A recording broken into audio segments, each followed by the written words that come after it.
మరి అందరూ ఆలోచన చేయమని అడుగుతా ఉన్నా, చంద్రబాబు హయాంలో ఎందుకు జరగలేదు అని. మీ బిడ్డ ఎలా చేయగలిగాడు, చంద్రబాబు హయాంలో ఎందుకు జరగలేదు అని ప్రతి ఒక్కరూ కూడా ఆలోచన చేయమని కోరుతా ఉన్నా. అదే రాష్ట్రం, అదే బడ్జెట్, అప్పులు కూడా అప్పటికన్నా ఇప్పుడు తక్కువే. మరి మీ బిడ్డ ఎలా చేయగలిగాడు, చంద్రబాబు ఎందుకు చేయలేదు అని ప్రతి అక్క చెల్లెమ్మ తమ ఇంట్లో కూర్చొని, తమ పిల్లలతో కూర్చొని, తమ భర్తలతో కూర్చొని, తమ ఇంట్లో ఉన్న అవ్వ తాతలతో కూర్చొని ప్రతి ఒక్కరూ ఆలోచన చేయమని కోరుతా ఉన్నా. కారణం, మీ జగన్ బటన్ను నొక్కుతా ఉన్నాడు, నేరుగా నా అక్క చెల్లెమ్మల కుటుంబాల ఖాతాల్లోకి నేరుగా వెళుతూ ఉంది. ఎక్కడా లంచాలు లేవు, ఎక్కడా వివక్ష లేదు. కానీ అదే చంద్రబాబు ఏం చేశాడు, జన్మభూమి కమిటీలతో మొదలెడితే చంద్రబాబు దాకా రాష్ట్రాన్ని దోచుకోవడం, దోచుకున్నది పంచుకోవడం. అందుకే ఆ 2,70,000 కోట్ల రూపాయలు మీ బిడ్డ బటన్ నొక్కితే మీ ఖాతాల్లోకి, మీ చేతిలోకి డబ్బులు వస్తే, చంద్రబాబు హయాంలో ఈ 2,70,000 కోట్ల రూపాయలు ఎవరి జోబీల్లోకి వెళ్ళింది అని చెప్పి ప్రతి అక్క చెల్లెమ్మ కూడా గట్టిగా అడగమని అడుగుతా ఉన్నాను. చంద్రబాబు హయాంలో డీబీటీలు లేవు, ఇలా బటన్లు నొక్కడము లేదు, అక్క చెల్లెమ్మల చేతులకి డబ్బులు ఇచ్చింది అంతకన్నా కూడా లేదు. చంద్రబాబు హయాంలో పొదుపు సంఘాలకు రుణమాఫీ అంటూ చేసింది ఓ మోసం. చంద్రబాబు హయాంలో ఎన్నికలప్పుడు 2014లో చేసిన మేనిఫెస్టోలో చెప్పిన హామీలు, ఏటా ప్రతి అక్క చెల్లెమ్మకు 12 సిలిండర్లు ఇస్తామని, ఆ ప్రతి సిలిండర్లకు 100 రూపాయలు చొప్పున సబ్సిడీ అని, 5 సంవత్సరాలలో 6,000 రూపాయలు సబ్సిడీ ఇస్తాను అని చంద్రబాబు చేసింది ఇంకో మోసం. బిడ్డ పుట్టగానే, ఆడబిడ్డ పుట్టగానే ప్రతి బ్యాంకు ఖాతాల్లోకి 25,000 రూపాయలు డిపాజిట్ చేస్తామని చంద్రబాబు చేసిన మరో మోసం. గర్భిణీలకు 10,000 రూపాయలు ఇస్తాను అని తాను చేసిన ఇంకో మోసం. బడి పిల్లలకు ఇస్తానన్న సైకిల్ మరో మోసం. అక్క చెల్లెమ్మలకు ఇస్తానన్న సెల్ ఫోన్లు ఇంకో మోసం. చంద్రబాబు హయామంతా కూడా ఆయన 2014లో మేనిఫెస్టోలో చెప్పిందేమిటి, ఆయన చేసిందేమిటి అని చూస్తే చంద్రబాబు 5 సంవత్సరాల పాలనంతా కూడా మోసం మోసం మోసం మోసం మోసం, దగా దగా దగా దగా దగా.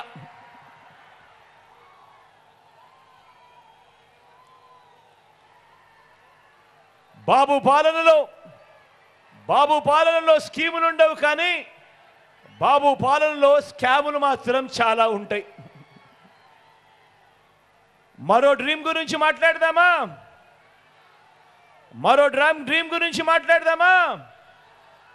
ఇది మన అవ్వ తాతల గురించి, మన అవ్వ తాతల డ్రీమ్స్ గురించి మాట్లాడదామా?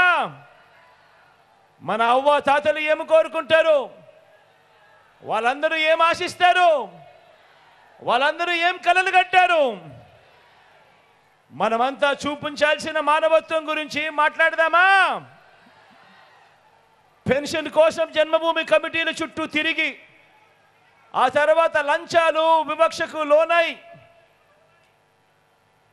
ఆ తర్వాత ఇచ్చే అరకొర పెన్షన్ కూడా ఎండల్లో వానల్లో పడిగాపులు కాసి ఎక్కడికెక్కడికో వెళ్ళి క్యూలల్లో నిలబడితా ఉన్న నా అవ్వ తాతల డ్రీమ్ ఏమిటో తెలుసా? ఆ పెన్షను లంచాలు ఇచ్చుకుంటూ జన్మభూమి కమిటీల చేత శాంక్షన్ చేయించుకునేందుకు, ఆ తరువాత పెన్షన్ తీసుకునేందుకు క్యూలల్లో నిలబడి తమ ప్రాణాలు అక్కడికక్కడికే పోయే పరిస్థితి ఎవరికి రాకూడదు అన్నది ఆ అవ్వ తాతల డ్రీమ్. తమకిచ్చే ఆ పెన్షన్ సొమ్ము కాస్తంత అరకొరగా కాకుండా కాస్తంత పెంచి అందుతే బాగుంటుంది అన్నది ఆ అవ్వ తాతల డ్రీము. నేను అడుగుతా ఉన్నా, ఇది నా అవ్వాతాతల డ్రీమ్, ఇది నా అవ్వాతాతల డ్రీమ్. మరి నా అవ్వాతాతల డ్రీమ్ను నెరవేరుస్తూ వారి బిడ్డ, వారి మనవడు తెచ్చిన స్కీమ్ ఏమిటి? స్కీమ్ ఏమిటి? ఆ అవ్వాతాతల ఆత్మగౌరవాన్ని నిలబెడుతూ నేరుగా ఇంటికే వచ్చే వాలంటీర్లు నేరుగా ఇంటికే వచ్చి ఇచ్చే 3,000 రూపాయల పెన్షన్. ఎక్కడ లంచాలు ఇవ్వాల్సిన పని లేదు, ఎక్కడ వివక్షకు లోను కావాల్సిన పని లేదు. నేరుగా 1వ తారీఖు పొద్దునే, అది ఆదివారమైన సెలవు దినమైన పొద్దున్నే చిక్కటి చిరునవ్వుతో గుడ్ మార్నింగ్ చెబుతూ వాలంటీర్ ఇంటికొచ్చి ప్రతి అవ్వను ప్రతి తాతను పలకరిస్తూ ఆ అవ్వ చేతిలో 3,000 రూపాయలు పెట్టే స్కీము తెచ్చిందెవరు?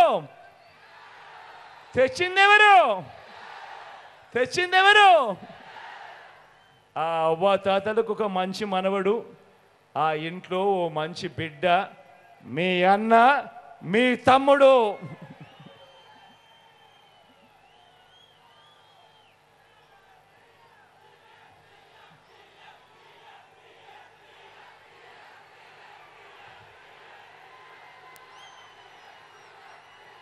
మరి బాబు స్కీమ్ ఏమిటి? మరి ఆ చంద్రముఖి స్కీమ్ ఏమిటి? అంటే ఎన్నికలకు 2 నెలల ముందు వరకు ఆ అవ్వాతాతలకు ఇచ్చిన పెన్షన్ ఎంత? కేవలం ముస్టేసినట్టు అరకొరగా 1000 రూపాయలు. ఎన్నికలకు 2 నెలల ముందు వరకు. అది కూడా ఇచ్చింది ఎంతమందికో తెలుసా? అది కూడా అరకొరగా కేవలం 39 లక్షల మందికి మాత్రమే, ఎన్నికలకు 6 నెలల ముందు వరకు.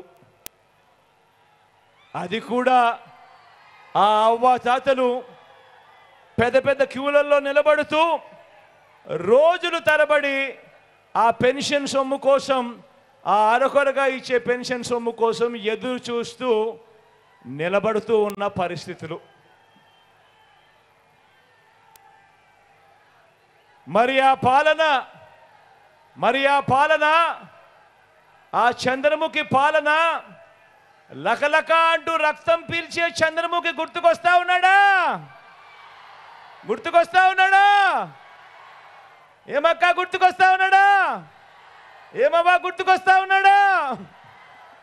మళ్ళీ ఎలాంటి పాలన కావాలా?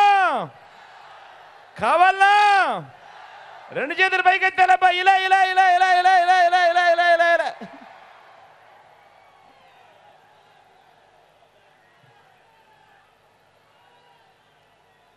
ఆ బాబు పాలన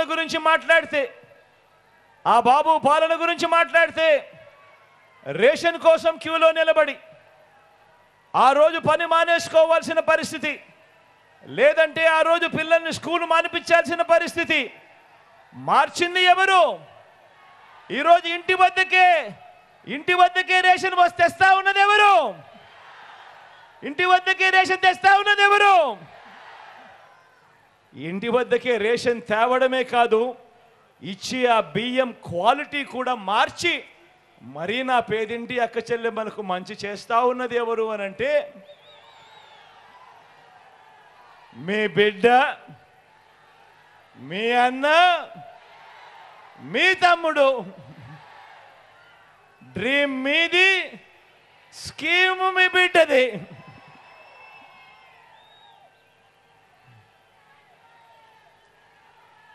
చదువుకున్న యువతకు ప్రభుత్వ ఉద్యోగం ఒక కల అయితే,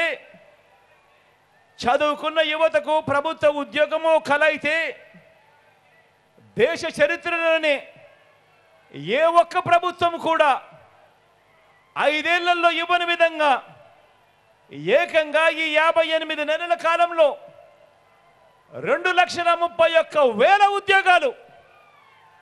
మళ్ళీ చెప్తా ఉన్నా, దేశంలో ఎప్పుడు జరగని విధంగా, రాష్ట్రంలో ఎప్పుడు చూడని విధంగా ఈ 58 నెలల కాలంలో ఏకంగా 2,31,000 ఉద్యోగాలు ఇచ్చింది ఎవరు? ఇచ్చింది ఎవరు? మన ప్రతి గ్రామ సచివాలయంలో కనిపిస్తారు. మన పిల్లలే, మన చుట్టుపక్కల ఉన్న మన పిల్లలే, మన చెల్లెమ్మలే, మన తమ్ముళ్ళే మన గ్రామ సచివాలయంలో మన ఎదుటిగానే కనిపిస్తూ ఉన్నారు. ఏ మెడికల్ ఏ గవర్నమెంట్ హాస్పిటల్లో వెళ్ళినా కూడా అక్కడ కనిపిస్తారు. మారిన బడుల్లో కూడా కనిపిస్తారు. ఏకంగా 2,31,000 ఉద్యోగాలు ఇచ్చినది ఎవరు అని అంటే మీ బిడ్డ. కలలు ఆ యువతది, డ్రీమ్స్ ఆ యువతది, చేసింది మీ బిడ్డ, స్కీము మీ బిడ్డది అని కూడా సగర్వంగా తెలియజేస్తా ఉన్నా. మరి బాబు చేసిందేమిటి? స్కీములతో ప్రజల జోబుల్లోకి సొమ్ము పంపింది. స్కీములతో ప్రజల జోబుల్లోకి సొమ్ము పంపితే దానిని మీ జగన్ అంటారు. ఏ స్కీము లేకుండా ప్రజల జోబుల్లో ఉన్న సొమ్మును లంచాలంటూ లాక్కుంటే అది బాబు అంటారు. దోచుకోవడం, దోచుకున్నది పంచుకోవడం, ఇది బాబు చేసిన డ్రీమ్.